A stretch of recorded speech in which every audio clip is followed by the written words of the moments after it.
The Laverton North Industrial Precinct is Australia's pre-eminent logistics precinct for freight movement. The following incidents were recorded over a 6-hour period during 4 days filming of morning and afternoon peaks in May 2011. Doherty's Road currently carries 18,000 vehicles per day. Freight vehicles represent 26% of this daily traffic movement. Turning movements at the Hume Road intersection are approximately 400 to 500 per hour during the morning and afternoon peaks. Here we are at the corner of Hume and Doherty's Road. And this corner has been, for industry in the Laverton North area, the top of the list for at least a decade to have some action to fix it. And we continue to have no support for money to be spent on this as a safety issue for the area and for the state for that matter.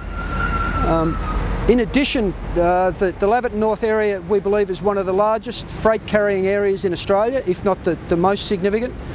And roads such as this, which were built 30 years ago, are just totally inadequate to carry the traffic that now exists here and is continued to grow here. The problem, we understand, as with many things, is government having the finances to be able to carry out the changes.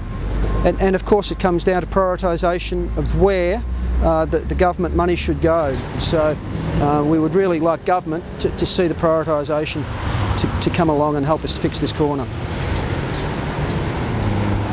Observe the bad gap selection for turning movements and the ute braking to avoid a collision with the right turning four-wheel drive. Note the standard semi-trailer and B-double both swing into the path of oncoming traffic to complete their left-hand turns within the available road space at the intersection. The four-wheel drive has deliberately stopped short of the intersection to allow this to occur.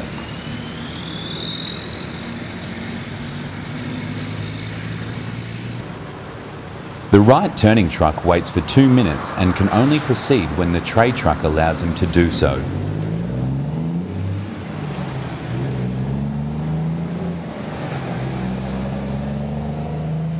The black sedan makes a dangerous illegal outside passing movement of the semi-trailer over double lines while they are both completing a right-hand turn. A bus and blue ute are forced to make illegal movements to complete their turns, only possible because the black four-wheel drive and white Falcon offer right-of-way contrary to the road laws.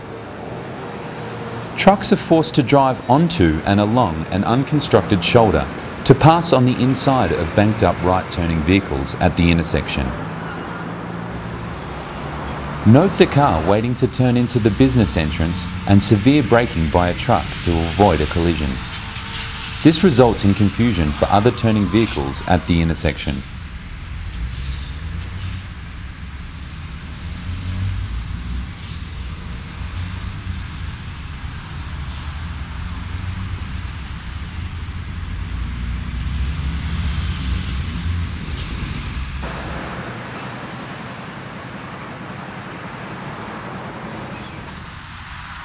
Watch the white ute complete a left-hand turn followed by a U-turn a short distance down the road to Q-jump.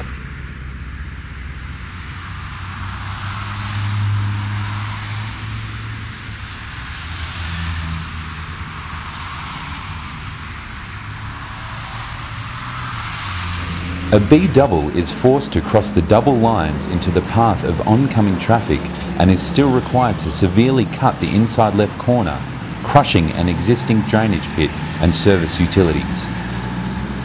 Been using this intersection on and off since 1977. In the last 10 years I've actually had 2 accidents coming into and going out of this intersection. The first one was only a tailgate, so it wasn't too bad. The second one took the whole side of my car off with the B-double that was trying to turn right from this intersection.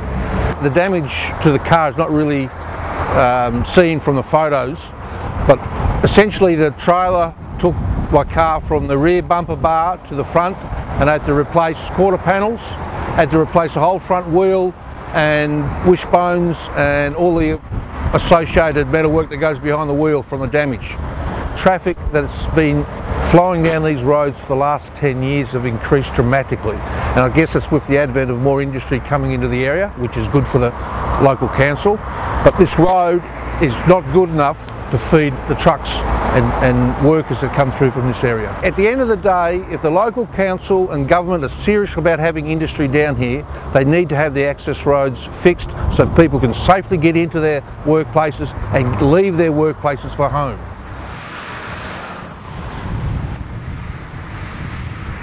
The upgrade of Doherty's Road and intersection upgrade was originally funded by the state government in 1995, but the funding was transferred to another project which was experiencing financial pressure.